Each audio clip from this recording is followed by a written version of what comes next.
Okay, everyone. Okay. Uh, okay. I have a good sound. So. Okay. Uh, okay. I have a good sound. So. Okay. So. Working now. Okay. I have a good sound. So. Okay. So. Working.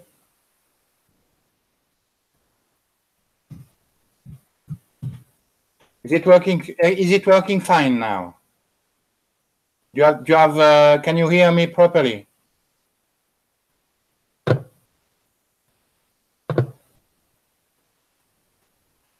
Okay, so let's start over. Sorry about. Okay, I'm very sorry about that. Sometimes, the internet is not exactly what you expect. So I will start over. Okay, so I go back at the beginning. This is the first test you have already written in the starting code. So two tests about the URL, as I told you, but maybe you didn't hear. It's very easy. You have to check that the URL property is defined and is not empty. So to test if it's not empty, we just check that the length is not zero. Okay? And like that, you are sure that your URL is defined and is not empty, okay? Then you are asked to do the same test, but for the name property of each object in all fields. So we do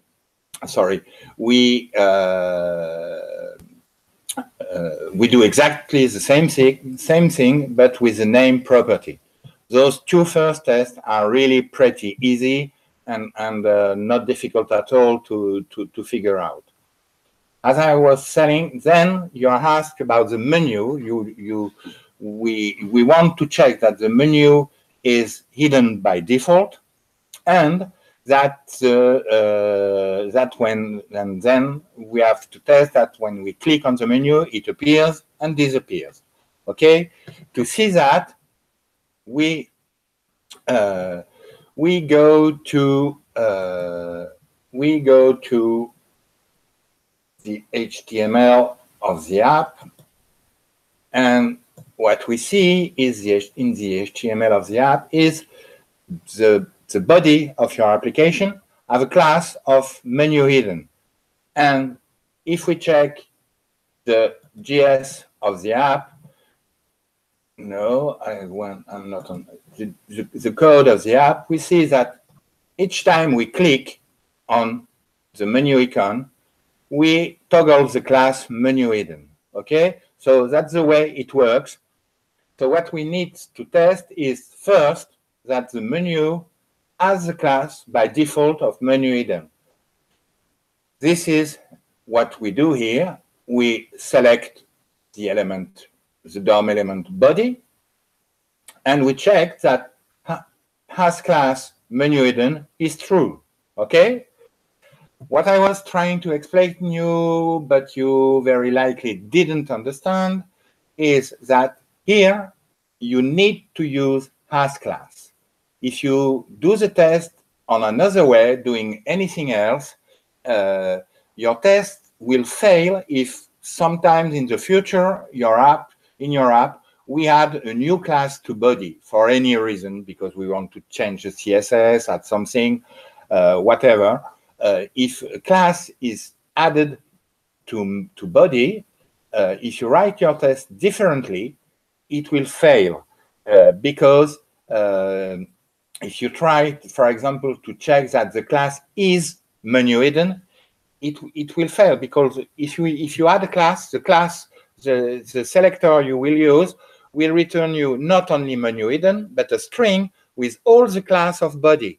So it won't be exactly menu hidden. So you need to check that has class, that in fact is that what AsClass do is to check that one of the possible class of menu hidden is menu hidden. That's the way we do it. This is here. It's written in jQuery. If you want to write it in vanilla JavaScript, you can too. But in that case, what you need to use is the equivalent of AsClass in vanilla JavaScript, which is you first get the class list of the element body, and you check that the class list contains menu hidden. So you will use two methods, .classList and .contains, if you want to write it in vanilla JavaScript. Okay. Well, if you don't want to do it in JavaScript in jQuery, as I tell you, you need to use two methods. The first method is to get the class list of body, and then check that this class list contains menu hidden and not anything else. Otherwise, it will be the same. You will have the same problem as I explained to you before. So to do it in vanilla JavaScript, you need to use two methods: .classList to get the list of class of body, and then .contains to check that this class list contains menu hidden. Okay. Be careful, because as a reviewer, I have seen some. I encourage you to write this project. Well, I never write in jQuery, usually, but I encourage you to use jQuery with this one, because I've seen this kind of test not passed by certain reviewer because it was written in vanilla JavaScript, and even though the test was correct, I've seen that sometimes. So honestly, I encourage you to write. It's not required, but I encourage you to write it with jQuery. Okay. So now we need to check. What we need to do is to check that when we click on the menu icon, the menu is hidden or not. Okay. So here we go. I copy and paste what I did. Here it is.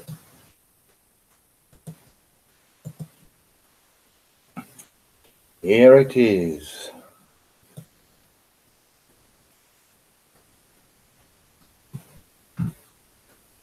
So what we do, what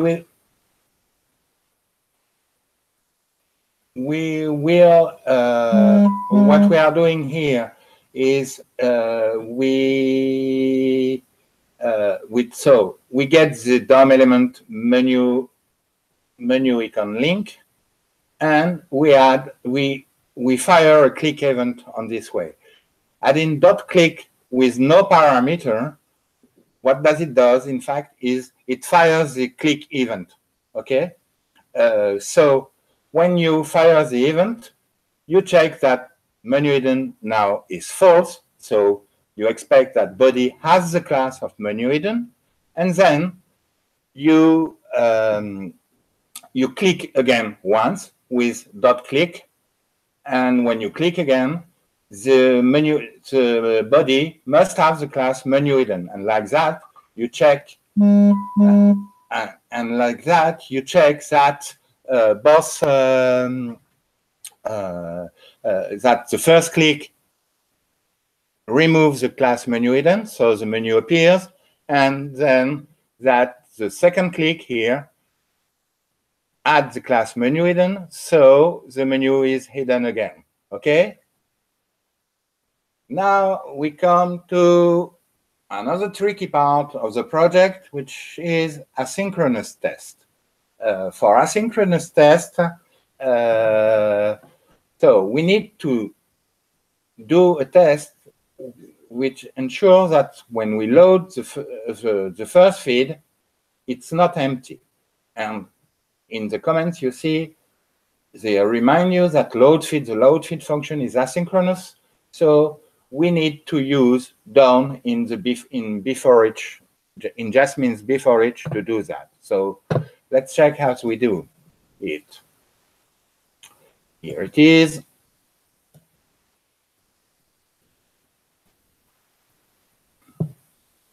Let's paste it here.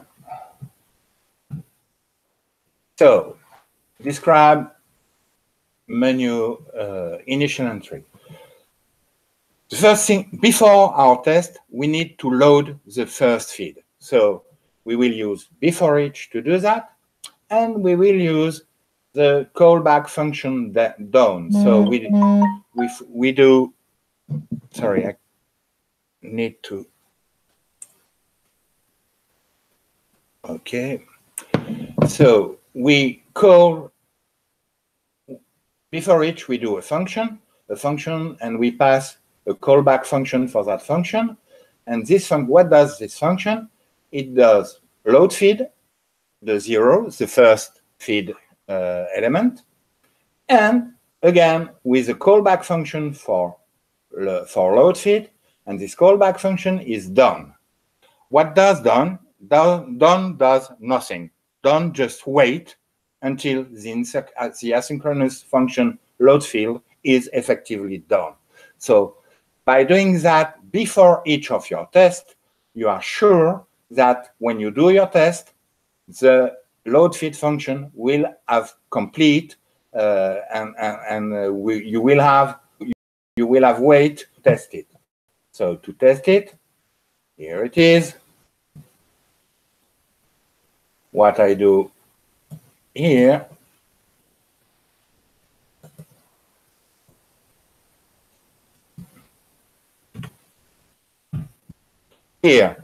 we test it, so we check that it has at least one entry. And here is a tricky thing, a tricky thing in the project again. So we want to be sure that it has at least one entry. So we expect that entries dot length is greater than 0. So we are sure that there are at least one entry here. But if you read here very carefully, you want the test to ensure that the load feed function is called, and it completes its words. There is at least one entry element within the feed container. So you don't need to test only that there is at least one element, but you need to check as well that this entry element is in the .feed container. To do that, we will select the DOM element. You can do the same in vanilla JavaScript again, but with the same kind of selector. What we use is a selector with a structure of parent and child. So like that, we are getting the entry element inside the feed element. Okay, so we are like that checking that there is at least one entry, and that this entry is inside the feed element, the feed container. Okay. Once again, here you have two tricky things: loading asynchronously the feed and checking that the entries are effectively existing to be greater than 0, but inside the feed element. Remember that. This, if you don't use that kind of selector, your test won't pass.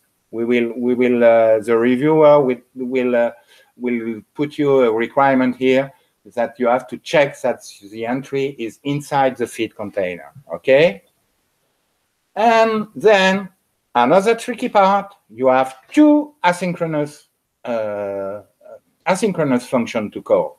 Well, it's the same one, but you have to call it 2 times, because you want to test that if you load a new feed, this new feed is different from the first one. So to check that, we will have to call 2 times load feed, and you will need to be sure that everything has been loaded. The 2 feeds have been loaded. So let's go there and see how we will do it.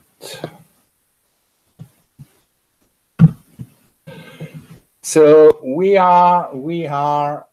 once again have an asynchronous function to call. So we will need before each to be sure that the asynchronous function are done.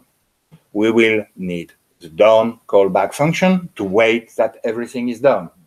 So here it is. And as we have two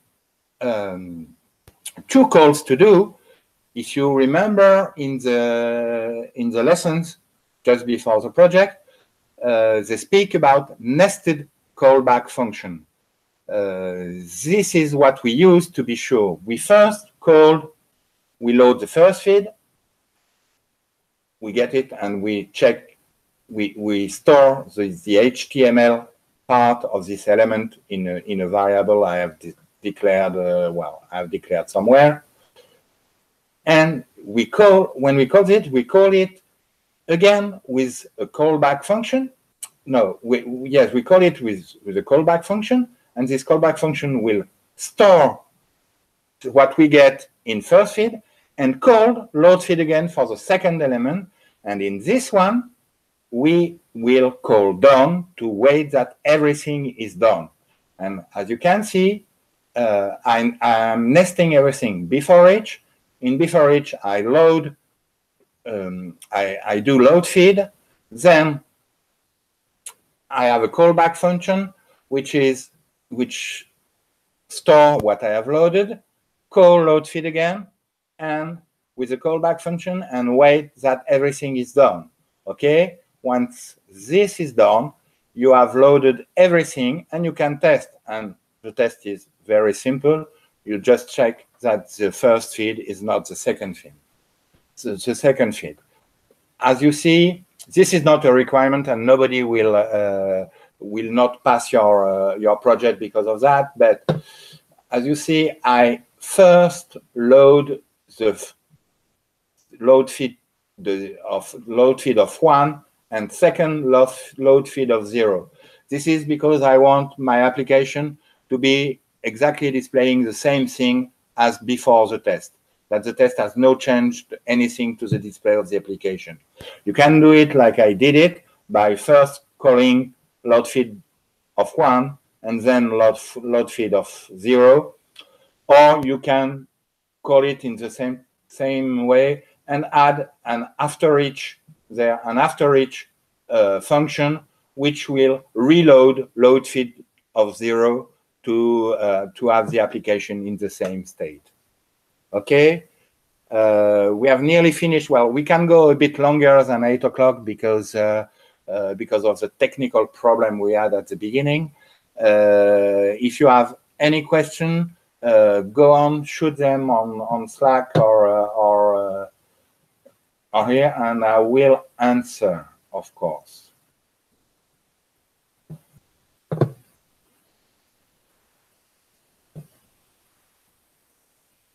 So if you have any question, feel free to ask.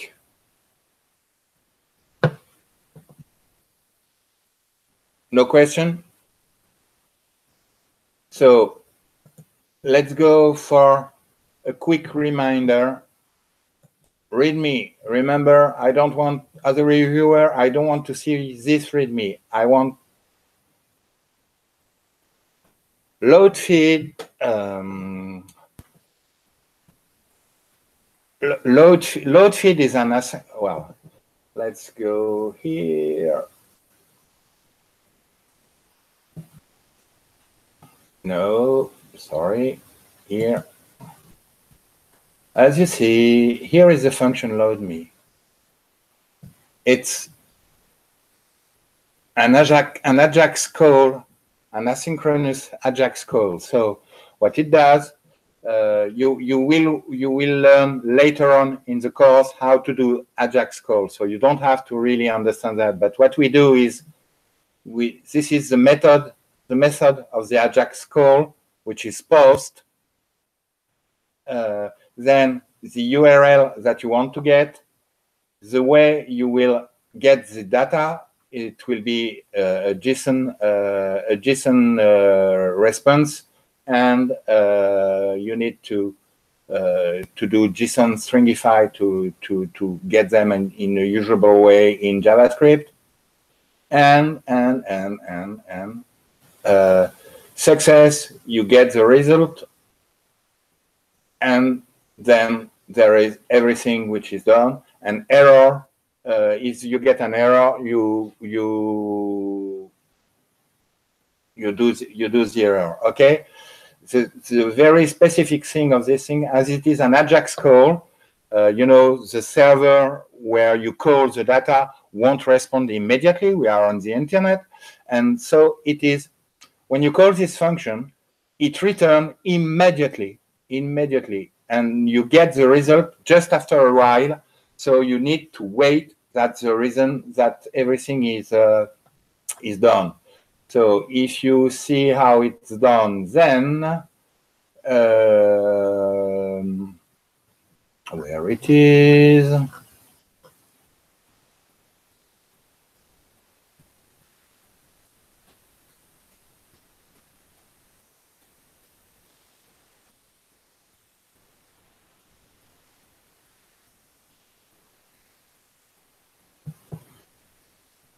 You see, so when you call this function, you get the result a few moments later. So you have to wait. This is why we need to don't worry too much about how it works exactly. As I tell you, you will learn how to do AJAX call later on in the lesson. Just after, I think it's the lesson just after this project. What you need to remember, it is asynchronous. You don't get the result immediately. You need to wait to be sure that everything is loaded to get the result. Okay, so I go back to do a few reminders of all what you need to do. First thing, remember, you need to change that README. I don't like, as a reviewer, I don't like at all to see the initial README. Before each is very simple. It's just a function which is called before each test. So what you put in your before each function, whatever you put in your before each function, where it is, I want a simple one. So what you put here in your before each function, which is here only two functions called, load field and done to wait that done is done. This will be done before each test. Here I have only one test. So it's very easy. When you enter this test, before doing this test, you will do this function. And then, and only then, you will do the test.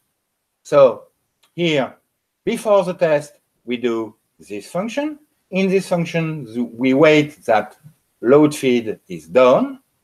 Then we exit, and only then we do the test. So here we can effectively do the test because we are sure that before this test, we have called load feed, and that we have waited that the feed is actually loaded.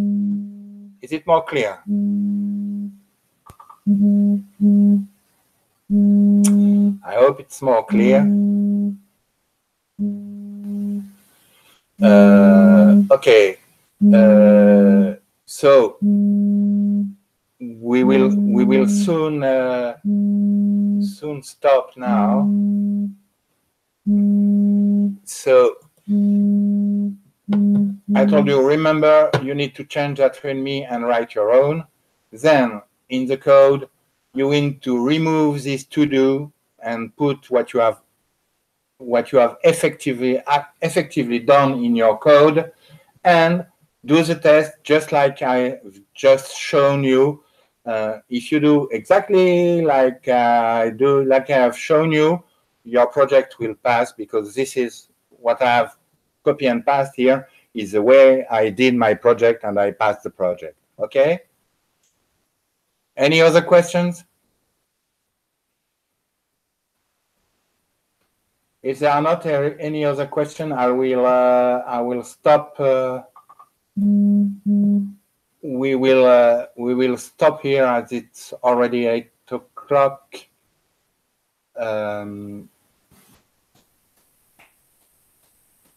What? Let me check something.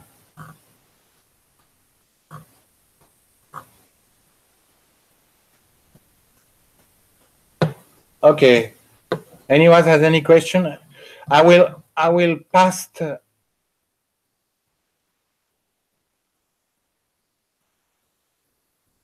Yes, Isabella. That's exactly what it is. Here, let me go back to the code. Here, when you call load feed, you have two parameters. The first parameter is the index of the array, of the all feed array that you want to get, okay, that you want to load, and this is the callback function. Well, you can use 2 and 3 if you prefer. It's you use whatever. Check how it's written. What you need to do is you need to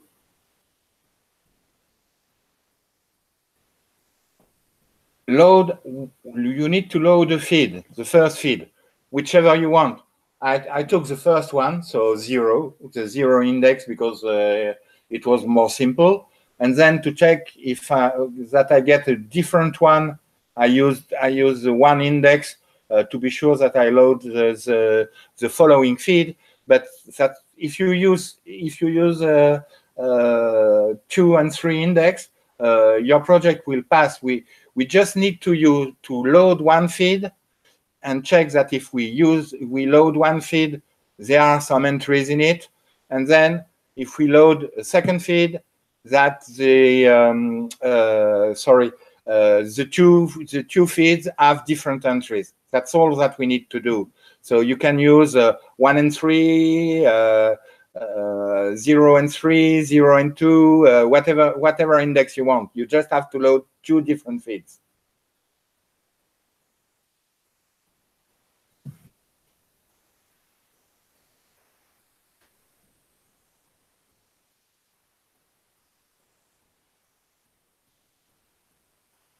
Any other questions?